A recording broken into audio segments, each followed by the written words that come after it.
Hello, good evening, student. How are you? Hoping for good. All of you doing your best for your study. As you know that time is very short. Your boards exams are going to start, as well as your board practicals are going to start. So, first of all, I welcome you on your own channel, Accountancy Vision Classes, especially designed for commerce students for accountancy, business studies and economics. आज मैंने आपके लिए अभी valuation of goodwill accountancy volume 1 का part second upload करा था।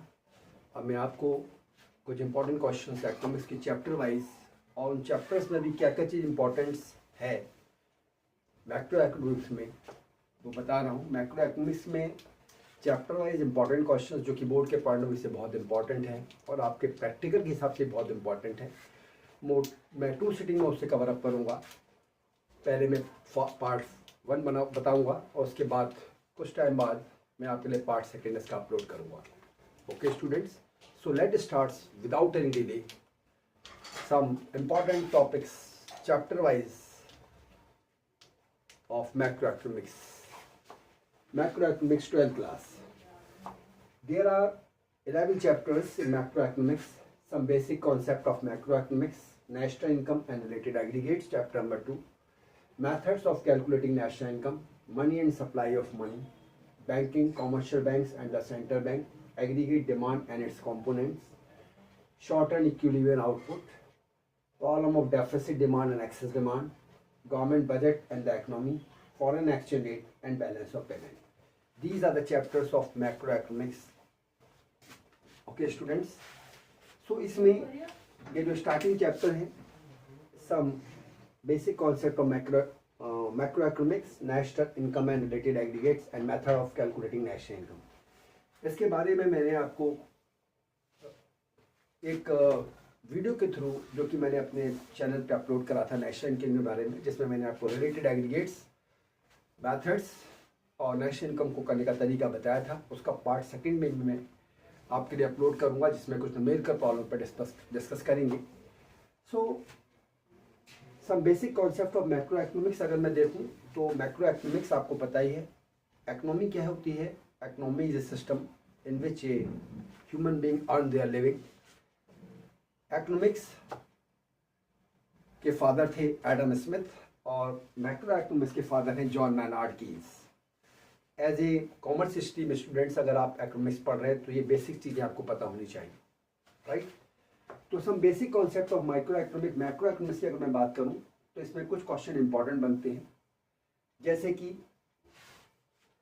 Final goods क्या होता है, कैपिटल गुड्स क्या है, इंटरमीडिएट गुड्स क्या है, difference between final goods and intermediate goods क्या हैं, सेक्टर्स ऑफ इकोनॉमी कितने होते हैं, हमारी इकोनॉमी में कितने सेक्टर्स होते हैं, household sector, government sector, producer sector and external sector, right.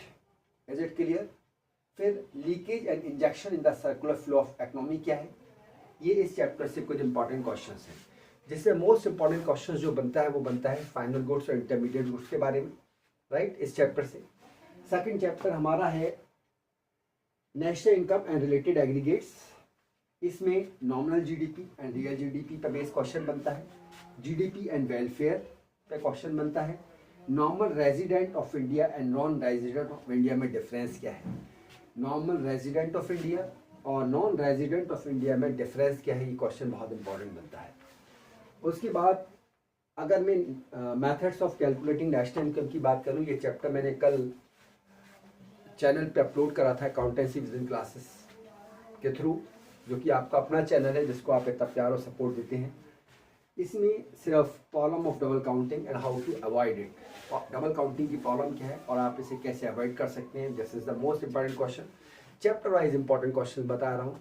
ये इंपॉर्टेंट क्वेश्चन अगर आप कर लेते हैं, राइट, तो आप काफ़ी अच्छे अकाउंट में काफ़ी अच्छा इकोनॉमिक्स में स्कोर कर सकते हैं। उसके बाद अगर मैं बात करूँ चैप्टर नंबर 4 की, money and supply, this is also very important chapter. Money and supply of banking and commercial bank, ये 2 चैप्टर्स भी बहुत इंपॉर्टेंट हैं स्टूडेंट्स, राइट। अगर मैं money and supply of money की बात करूं तो इसमें C2C कॉमोडिटी सिस्टम और इसके ड्रॉबैक्स बहुत इंपॉर्टेंट है, यानी वाटर सिस्टम और इसके ड्रॉबैक बहुत इंपॉर्टेंट है। उसके बाद functions of money, primary function और सेकेंडरी फंक्शन, फिर measurement of money supply, right, जिसमें आपको M=C+DD+OD, यानी currency plus demand deposit plus other deposits. फिर who supplies money in India, RBI supplies the money in India, RBI is the lender of last resort, RBI is the apex bank of India.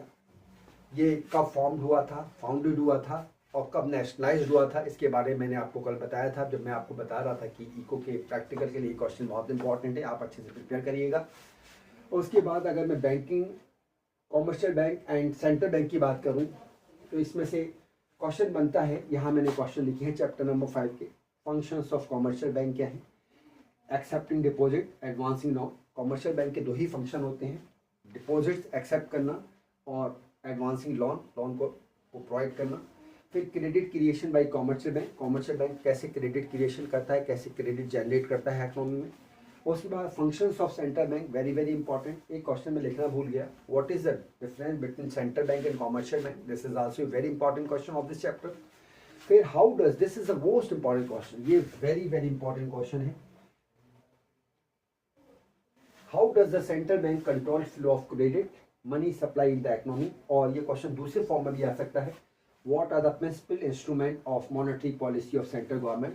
तो 2 तरीके हैं central bank के पास credit को control करने के, control flow of credit करने की। सबसे पहले क्वांटिटिव इंस्ट्रूमेंट हैं और फिर क्वालिटेटिव इंस्ट्रूमेंट हैं। क्वांटिटिव इंस्ट्रूमेंट की बात करूं तो bank rate, open market operation, cash reserve ratio, CRR जिसे कहते हैं, जैसे मैंने आपको कल बताया था करंट CRR क्या चल रहा है 4.5। Statutory liquidity ratio SLR, current SLR कितना चल रहा है 18% चल रहा है। फिर क्वालिटेटिव इंस्ट्रूमेंट में margin requirement, rationing of credit, direct action और मॉरल ससेशन यानी मॉरल प्रेशर। तो जब सेंट्रल बैंक ये देखता है कि क्रेडिट का क्रिएशन इकोनॉमी में ज़्यादा हो रहा है और उसे कंट्रोल करने की ज़रूरत है, तो उसके पास कौन कौन से मेजर्स होते हैं उसके बारे में क्वेश्चन पुटअप कर सकता है बोर्ड में।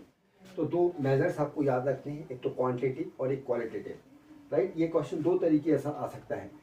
Central bank flow of credit को या मनी सप्लाई को कैसे कंट्रोल करता है, राइट। और दूसरे फॉर्म में आ सकता है कि सेंट्रल बैंक के पास कौन कौन से प्रिंसिपल इंस्ट्रूमेंट्स हैं, what are the principal instruments of monetary policy of central government.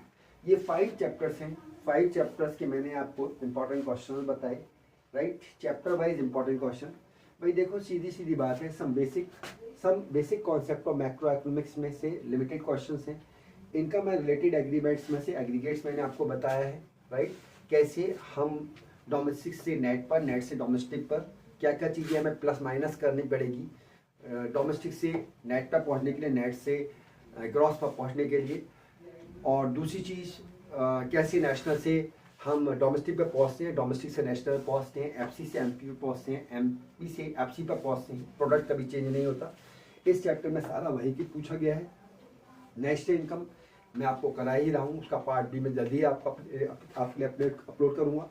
Money and supply of money, banking, commercial bank and the central bank, इसमें से क्वेश्चन जरूरी बनता है, चाहे वो फंक्शंस ऑफ कॉमर्शियल बैंक बने, वाटर सिस्टम बने, C2C कॉमोडिटी बने, या ये how does the central bank control flow of credit money supply in the economy. ये क्वेश्चन तो बहुत ही इंपॉर्टेंट है, right, this is very very important question.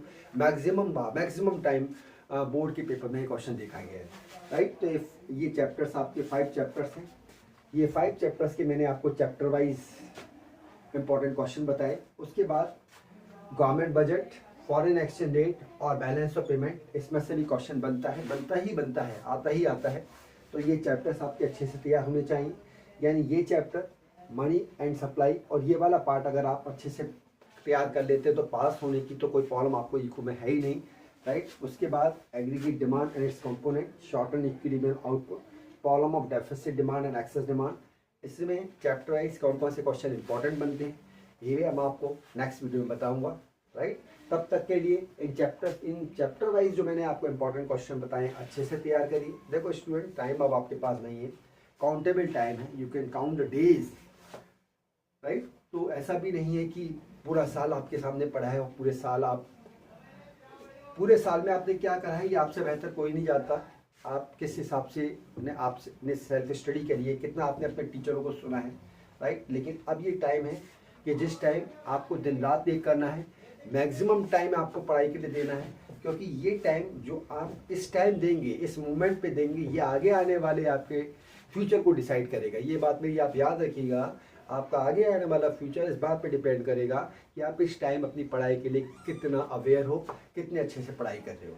आप फ्यूचर में अपने आप को आगे देखना चाहते हो, अपने पेरेंट्स के सपनों को सच करना चाहते हो, अपने ड्रीम्स को फुलफिल करना चाहते हो, तो इस समय आपको दिन रात मेहनत करनी पड़ेगी। और अगर आप इसी तरह की लाइफ जीना चाहते हो, राइट, यानी कि मेरा कहने का मतलब ये है, अगर आपका इस समय का थोड़ा सा हार्ड वर्क आपको आगे आने वाला पूरा टाइम अच्छे से बीते, आपका आगे आने वाला टाइम आपका फ्यूचर अच्छा हो, उसके लिए आपको अभी से अपने आप को मेहनत करनी होगी, मैक्सिमम टाइम लगाना होगा। मोबाइल को अवॉइड करने को मैं नहीं कह रहा हूँ, लेकिन मोबाइल में वो चीज़ आपको करनी है जो आपको वैल्यूएबल आपके सब्जेक्ट से रिगार्डिंग आपको इन्फॉर्मेशन दे, राइट। सो सेल्फ स्टडी पे फोकस करिएगा, एक प्रॉपर टाइम टेबल बनाइएगा। एक बात मैं आपको और बताऊं कि एक प्रॉपर टाइम टेबल अपने 5 सब्जेक्ट के हिसाब से होना चाहिए। कम से कम इस मूवमेंट जिस स्टूडेंट ने स्टार्टिंग से पढ़ाई करी है उसका तो कोई इशू ही नहीं है, लेकिन जिन स्टूडेंट्स ने अब डेट शीट आने के बाद पढ़ाई के लिए थोड़ा सा कंसंट्रेट करा है कि यार पढ़ाई करनी चाहिए, ये उनके दिमाग में एक थॉट प्रोसेस आया है, तो उनको अच्छे से प्रॉपर टाइम टेबल के हिसाब से पढ़ाई करनी चाहिए, राइट। तो सबसे पहले तो मैं ये कहना चाहूँगा कि अगर आप मॉर्निंग के 2 आवर्स की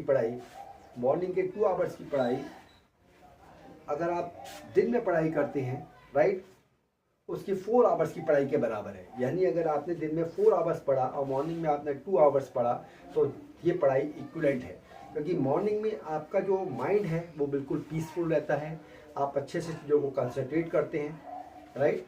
सो मॉर्निंग में अच्छे से जल्दी उठिए, अपने लर्निंग सब्जेक्ट को करिए, रात में अपने प्रैक्टिकल सब्जेक्ट को करिए। जैसे अकाउंट के स्टूडेंट अकाउंट्स कर सकते हैं, मैथ के स्टूडेंट मैथ्स कर सकते हैं, राइट, वो सब्जेक्ट, क्योंकि अगर आप रात को स्टडी के लिए हैबिचुअल है, रात को स्टडी करते हैं, तो रात को आपको प्रैक्टिकल सब्जेक्ट करने चाहिए, क्योंकि वहाँ पर आपको माइंड डिवोट करना पड़ेगा। माइंड डिवोट तो आपको थ्योरिकल सब्जेक्ट में भी करना पड़ेगा। मतलब एग्जैक्टली मेरा मतलब कहने का ये है कि अगर कोई चीज़ आप उस प्रैक्टिकल सब्जेक्ट को कर रहे हैं, लाइक मैथ कर रहे हैं, तो और आपके सवाल क्वेश्चंस हल होते चले जाते हैं, सॉल्व होते चले जाते हैं, तो आपके अंदर क्यूरियोसिटी का लेवल क्रिएट होता है। और जो लर्निंग सब्जेक्ट है वो मॉर्निंग में बेस्ट लर्न होता है, तो मॉर्निंग का टाइम अपनी पढ़ाई को दीजिए। Is it clear?